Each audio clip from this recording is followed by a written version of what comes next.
बिस्मिल्लाहिर्रहमानिर्रहीम। तमाम देखने वालों को प्रोफेसर इकबाल हैदर भट्टी का सलाम। माय डियर स्टूडेंट्स, हम calculus by doctor S M Yusuf का chapter number 8 analytic geometry of 3 dimensions discuss कर रहे हैं। और आज के लेक्चर से पहले इस चैप्टर की पहले 3 एक्सरसाइज को हम बिल्कुल ख़त्म कर चुके हैं। आज के लेक्चर का आगाज़ मैं एक्सरसाइज 8.4 के साथ करूंगा। आइए पहले क्वेश्चन की स्टेटमेंट देखते हैं क्या है। प्रूव दैट, पहले हमने प्रूव करना है कि ये दोनों प्लेन एक दूसरे को इंटरसेक्ट करते हैं। अगर ये प्रूफ करना हो कि दो प्लेन एक दूसरे को इंटरसेक्ट करते हैं तो उसका तरीकाकार क्या है।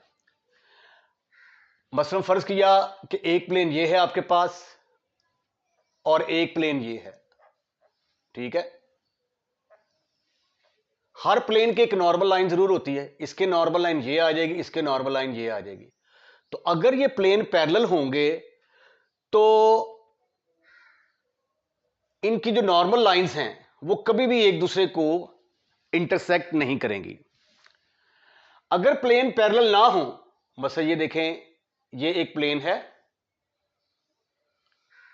और ये दूसरा प्लेन है, ये दोनों प्लेन पैरेलल नहीं हैं। दोनों प्लेन पैरेलल नहीं है। इस प्लेन के नॉर्मल लाइन ये वाली आ गई, इस प्लेन के नॉर्मल लाइन ये वाली आ गई। अब इस लाइन को आगे बढ़ाते जाएं, ये देखें यहां पे आके इन दोनों ने एक दूसरे को इंटरसेक्ट कर दिया।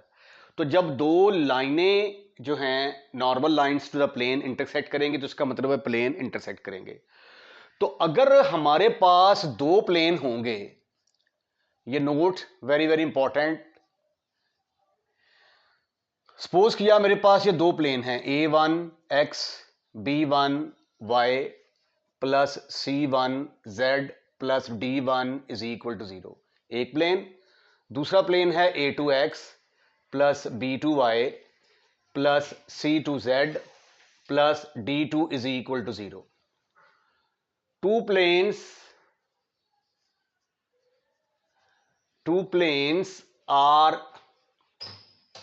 Plane will intersect. दो प्लेन कब इंटरसेक्ट करेंगे? अगर इनकी जो नॉर्मल लाइंस के डायरेक्शन रेशियोज हैं ये प्रोपोर्शनल नहीं होंगे। A1 over A2 will not be equal to B1 over B2 will not be equal to C1 over C2। ये बराबर नहीं होंगे। अगर ये बराबर नहीं होंगे तो ये दोनों क्या करेंगे? एक दूसरे को इंटरसेक्ट करेंगे। अब इस क्वेश्चन के दो पार्ट हैं। पहला पार्ट तो ये है कि पहले हमने प्रूव करना है कि ये दोनों प्लेन इंटरसेक्ट करते हैं या नहीं। अगर इंटरसेक्ट करते हैं तो उसके बाद अगली कंडीशन क्या है? And equation of their line of intersection. जब दो प्लेन आपस में इंटरसेक्ट होते हैं तो वो क्या करते हैं? एक लाइन फॉर्म करते हैं। फिर उस लाइन की इक्वेशन जो है वो हमने मालूम करनी है। तो आइए पहले हम साबित करते हैं कि ये दोनों प्लेन इंटरसेक्ट करते हैं। The given two planes are, the given two planes are, पहला प्लेन है हमारे पास 4x plus 4y minus 5z is equal to 12। दूसरा प्लेन मेरे पास है 8x plus 12y minus 13z is equal to, ये भी 12 के बराबर है। अब direction ratio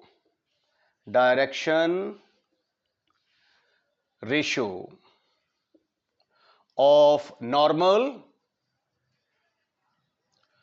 to the plane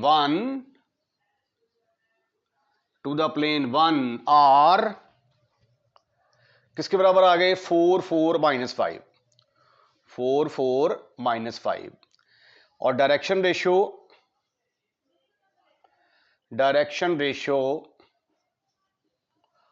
of normal to the plane 2 are, वो कौन से होंगे जी? 8 12 माइनस 13, 8 12 माइनस 13, ये है हमारी वैल्यू A1 B1 C1 की, ये हमारे पास हैं A2 B2 C2। अब देखते हैं कि प्लेन पैरेलल हैं कि नहीं। अगर पैरेलल होंगे तो इंटरसेक्ट नहीं करेंगे, अगर पैरेलल नहीं होंगे तो ये इंटरसेक्ट करेंगे। Now we will show, now in order to prove that, in order to prove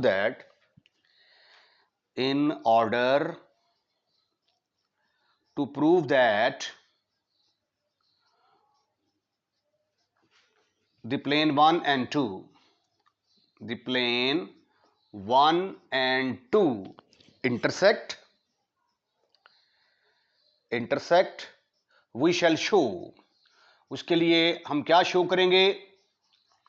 उसके लिए हम शो करेंगे कि A1 over A2 is not equal to B1 over B2 is not equal to C1 over C2।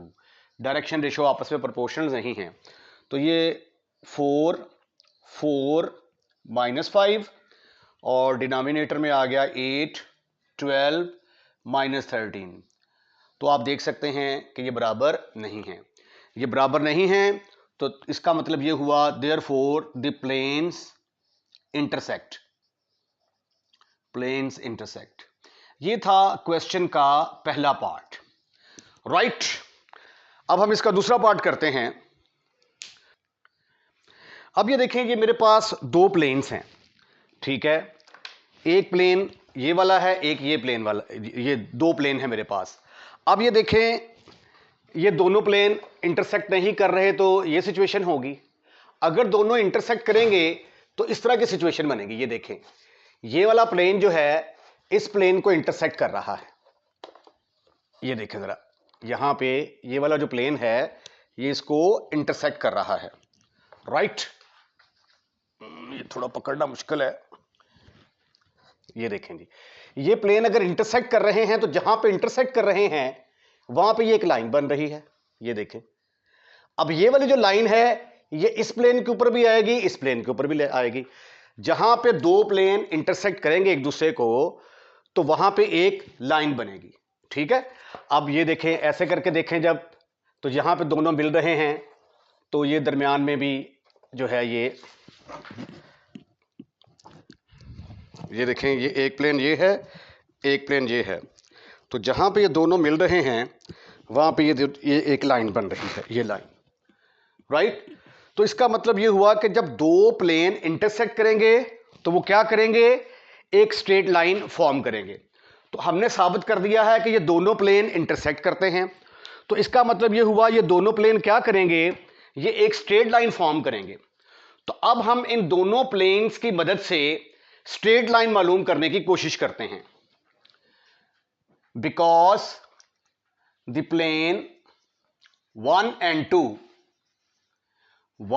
and 2 intersect, therefore they form a straight line। अब वो जो straight line बनती है, स्ट्रेट लाइन, वो हमने मालूम करनी है। दोनों प्लेन को इंटरसेक्ट करने से जो स्ट्रेट लाइन बनती है वो लाइन मालूम करनी है, और हमने प्रूफ करना है कि उस लाइन की इक्वेशन इसके बराबर होगी। जब भी आपने किसी चीज की इक्वेशन मालूम करनी होती है तो आपको एक पॉइंट चाहिए होता है और डायरेक्शन रेशियोज चाहिए होते हैं।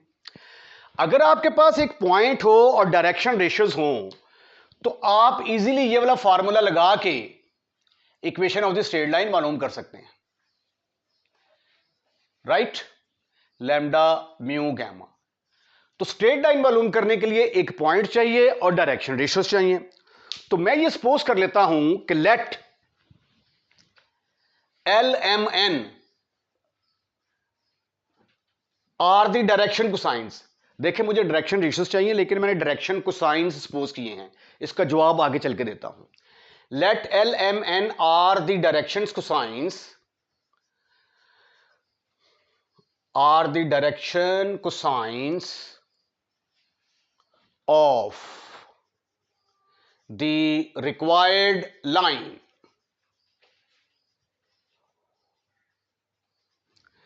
अब ये देखें रिक्वायर्ड लाइन जो है, ये वाली जो लाइन इस तरह हमने जब ये इन्होंने एक दूसरे को इंटरसेक्ट किया तो ये सिचुएशन बनी ना। अच्छा, अब हर प्लेन के एक नॉर्मल लाइन जरूर होती है, ठीक है, थोड़ा वेट करें जरा।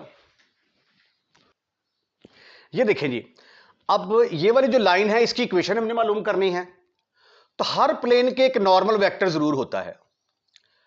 तो ये चूंकि प्लेन के नॉर्मल है तो लिहाजा इस लाइन के साथ भी क्या होगा, नॉर्मल होगा। तो जो लाइन हमने मालूम करनी है उसके डायरेक्शन कोसाइंस हैं एल एम एन, और जो प्लेन नंबर 1 है इसके नॉर्मल लाइन के डायरेक्शन रेशियो क्या है, 4 4 -5 4 4 -5। तो ये चूंकि दोनों परपेंडिकुलर हैं तो लिहाजा इनके डायरेक्शन कोसाइंस की प्रोडक्ट, डायरेक्शन रेशियोज की प्रोडक्ट 0 के बराबर आएगी। अब आपको पता होना चाहिए, आप सोच रहे होंगे कि ये डायरेक्शन रेशियोज हैं और ये डायरेक्शन कोसाइंस हैं। डायरेक्शन कोसाइंस को डायरेक्शन रेशियो कहा जा सकता है। डायरेक्शन कोसाइंस डायरेक्शन रेशियो की एक ऐसी किस्म है जिसको स्क्वायर लेकर ऐड किया जाता है तो आंसर 1 के बराबर आ जाता है। अब इधर देखें, अब ये वाली लाइन जो है जो हमने मालूम करनी है, इस प्लेन के ऊपर भी एक नॉर्मल लाइन होगी इस तरह। अब जो प्लेन के ऊपर नॉर्मल लाइन है ये इसके ऊपर भी नॉर्मल लाइन होगी, तो लिहाजा इसके डायरेक्शन रेशियो के प्रोडक्ट का सम इसके डायरेक्शन रेशियो के प्रोडक्ट के साथ किसके बराबर होगा, 0 के बराबर।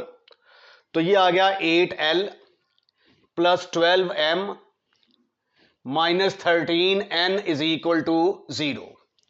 Thank you very much.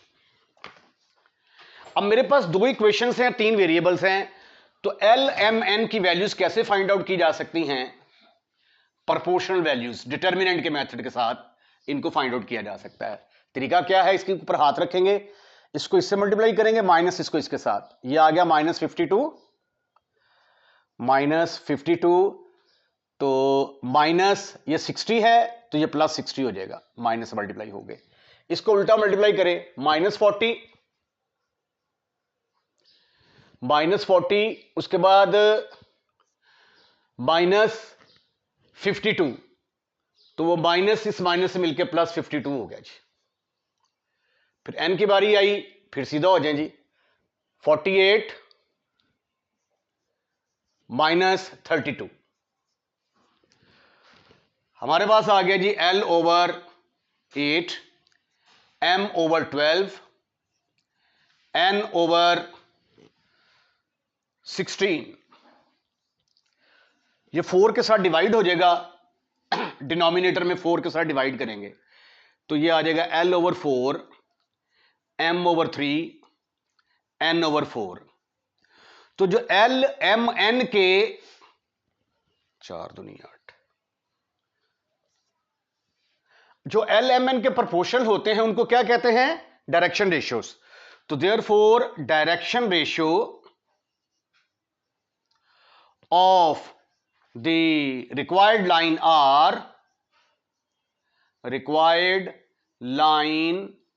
Are 2 3 4, यानी कि ये हमारे लैम्डा म्यू गैमा निकला है।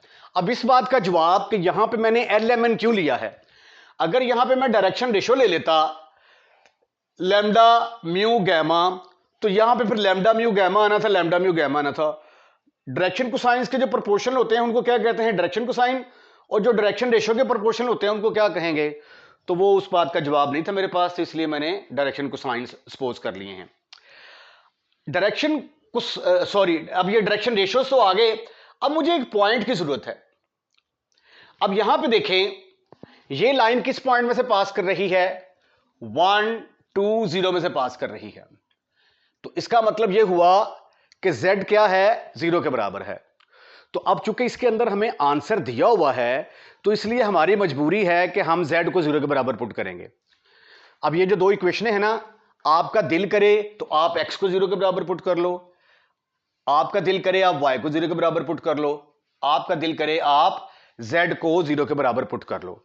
It is all depend upon your दिल। ठीक है, लेकिन इस क्वेश्चन में पर्टिकुलर तौर पर चूंकि ये आंसर लेके आना है तो उसके लिए हम z को 0 के बराबर पुट करेंगे. Now we find any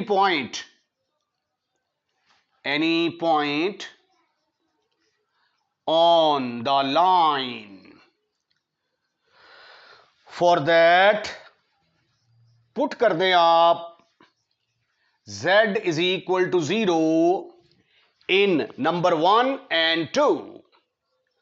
In 1 and 2 you will get 4x plus 4y.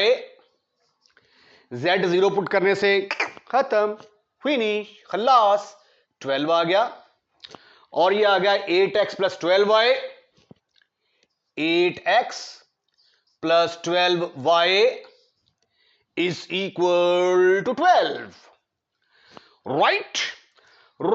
Right. इसको हम कह देते हैं कि ये नंबर 3 है, ये नंबर 4 है. अब इसको साइमल्टेनियसली सॉल्व करके हम x और y की वैल्यू फाइंड आउट करने की कोशिश करते हैं. ये जो मैंने स्टेटमेंट लिखी है इसमें ये 12 की बजाय 32 है. यहां पे 32, तो यहां पे भी 32 आएगा. बाकी किसी के अंदर कोई चेंज नहीं आएगी, सिर्फ यहां पे 32 आएगा.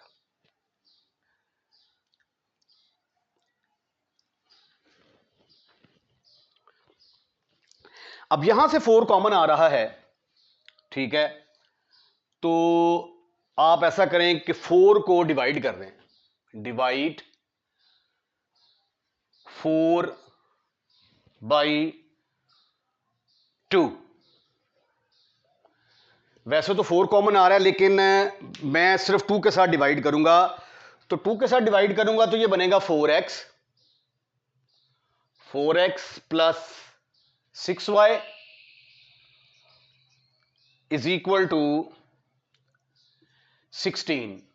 इसको मैं तो कह देता हूं नंबर 5. नंबर 3 क्या थी मेरे पास? 4x प्लस 4y इज इक्वल टू 12. इनको सब्ट्रैक्ट कर देते हैं जी हम. Subtracting 4 from 5. तो ये आ गया प्लस प्लस माइनस, ये कट जाएगा. 6 में से 4 के बाकी रह गए 2y इज इक्वल टू 16 में से 12 गए तो बाकी रह गए 4. तो y किसके बराबर आ गया? 2 के बराबर. Put in 5.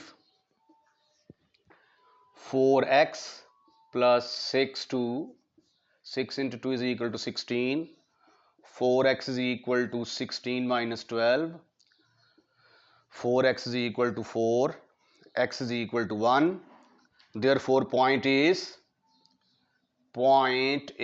x की वैल्यू 1, y की वैल्यू 2, z की वैल्यू 0. ये हमारा है point x1, y1, z1. Straight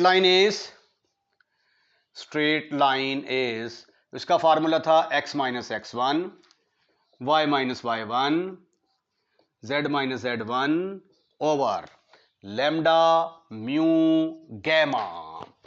तो x माइनस x1 की जगह पे क्या आ गया? 1. y माइनस y1 की जगह पे आ गया 2. z की जगह पे आ गया 0. और डायरेक्शन रेशियोज क्या हैं? 2, 3, 4. 2, 3, 4. ये 0 लिखने का कोई फायदा ही नहीं है. तो यही लाइन हमने मालूम करनी थी, which is the required line.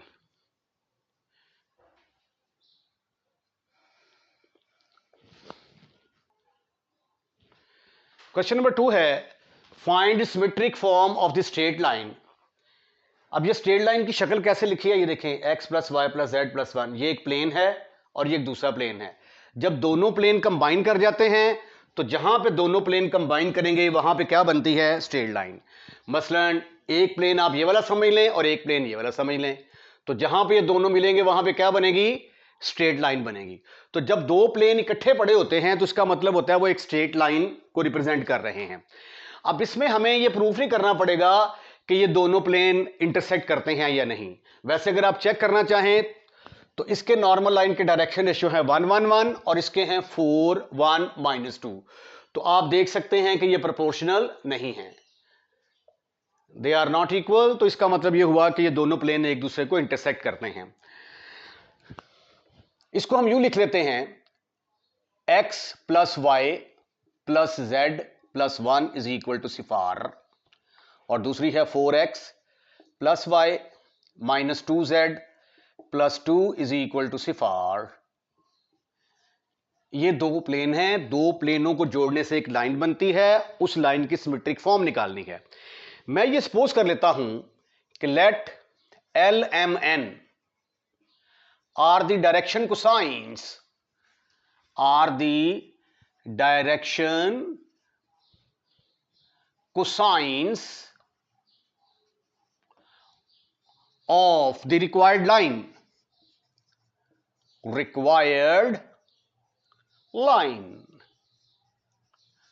अब ये देखें, ये जिस तरह ये मेरे पास प्लेन है, ये प्लेन देखें जी, ये प्लेन है, ठीक है। ये प्लेन, इस बोर्ड को आप एक प्लेन समझें, ये दूसरा प्लेन है, ठीक है। ये दोनों प्लेन जहां पे इंटरसेक्ट करते हैं वहां पे ये लाइन बन रही है। अब ये वाली लाइन इस प्लेन के अंदर भी आ रही है, इसके अंदर भी आ रही है। हर प्लेन के एक नॉर्मल वेक्टर जरूर होता है, तो इस प्लेन के भी एक नॉर्मल वेक्टर होगा, जो इसके साथ नॉर्मल है वो इसके साथ भी नॉर्मल होगा, क्योंकि ये लाइन प्लेन के अंदर लाई करती है। तो प्लेन के अंदर तमाम लाइनों के साथ ये वाला वेक्टर क्या होगा, नॉर्मल होगा। नॉर्मल होगा तो इसके डायरेक्शन रेशियो की प्रोडक्ट का सम इसके साथ क्या होगा, 0 के बराबर। और इसके डायरेक्शन रेशियो क्या है, 1 1 1। तो देयरफॉर 1 × L + 1 × M + 1 × N किसके बराबर होगा, 0 के बराबर। इसी तरीके से 4 1 -2 ये दूसरे प्लेन के डायरेक्शन रेशियो होंगे, और इसके जो नॉर्मल लाइन है उसके डायरेक्शन रेशियो होंगे। वो नॉर्मल लाइन इसके साथ चूंकि परपेंडिकुलर है, तो लिहाजा 1 × L + 1 × M - 2 × N will be equal to 0 के बराबर। अब यहां पे दो इक्वेशन हैं, 3 अननोन्स हैं, तो वैल्यूज कैसे निकालेंगे हम, proportional values. L M N, L के ऊपर हाथ रखें, ये आ गया -2 -1, उसके बाद सीधी उल्टी मल्टीप्लीकेशन 1 -2, तो माइनस माइनस प्लस हो जाएगा, फिर सीधी 1 -1, तो L/-3 M/3 N/0। तो जो LMN के प्रोपोर्शनल होते हैं वो डायरेक्शन रेशियोज होते हैं। Direction ratio of line R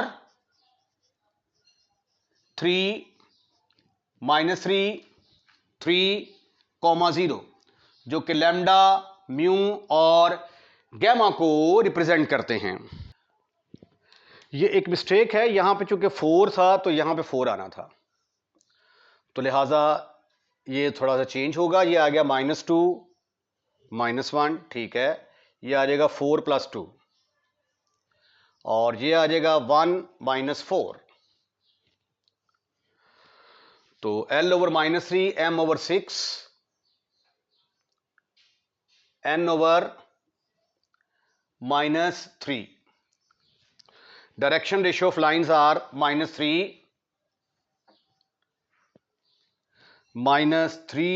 और इसको ऐसे भी तो लिखा जा सकता है ना, 3 कॉमन ले ले, अगर -3 कॉमन ले लें तो L/1 M/-2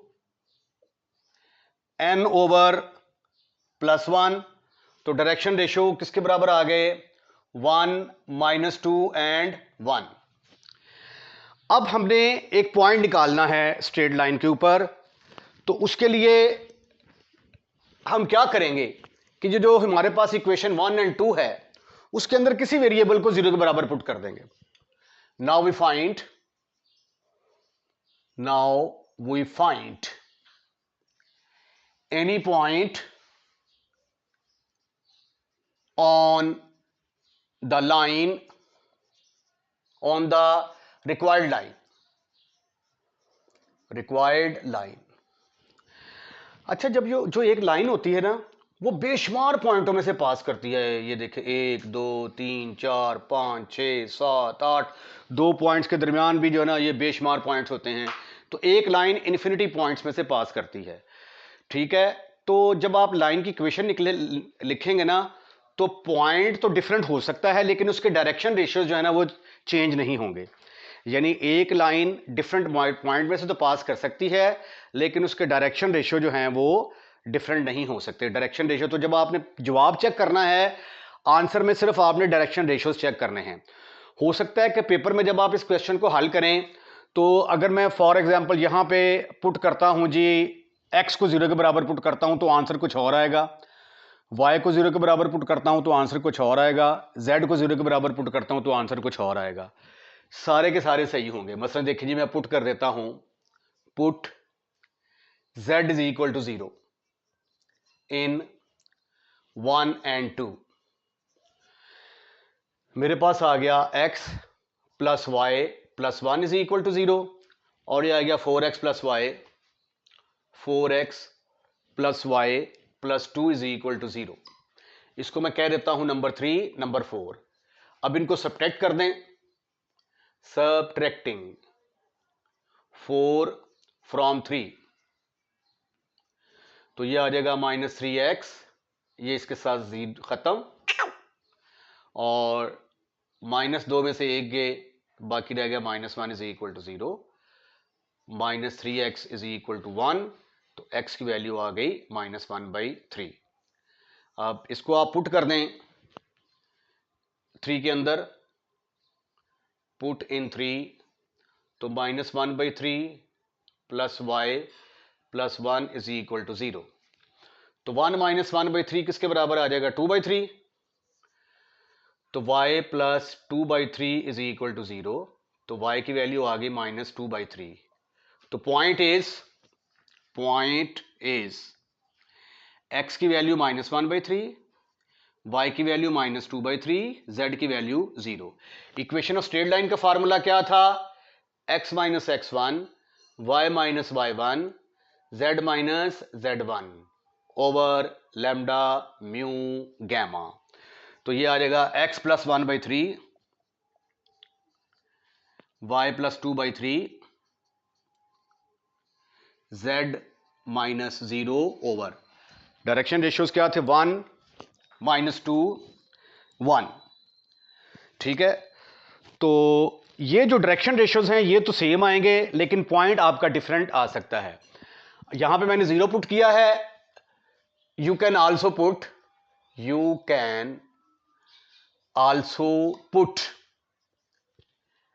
x is equal to 0 और y is equal to 0. x is equal to 0 put करके तो फिर आपके पास दो इक्वेशंस आ जाएंगी, दोनों को साइमल्टेनियस सॉल्व करके आप y और z निकाल लें. इसी तरह अगर आप y को 0 के बराबर पुट करेंगे तो फिर आप x और z की वैल्यूज निकाल लेंगे. ठीक है, तो ये पॉइंट आपका डिफरेंट आ सकता है. इससे आपने कतई तौर पे परेशान नहीं होना कि आपका आंसर मैच कर रहा है या नहीं. आंसर आपने कहां से मैच करना है? डायरेक्शन रेशियो से मैच करना है. राइट. इसके साथ ही आज का लेक्चर खत्म, फिनिश. अगर आपने हमारा चैनल जो है वो सब्सक्राइब कर दिया है तो थैंक यू वेरी मच, और नहीं किया तो बराए मेहरबानी हमारे चैनल को सब्सक्राइब करें. और चूंकि चैनल को सब्सक्राइब करने के कोई भी एक्स्ट्रा चार्जेस नहीं हैं. अपना ख्याल रखिएगा, अगली वीडियो का इंतजार कीजिएगा. अल्लाह हाफिज.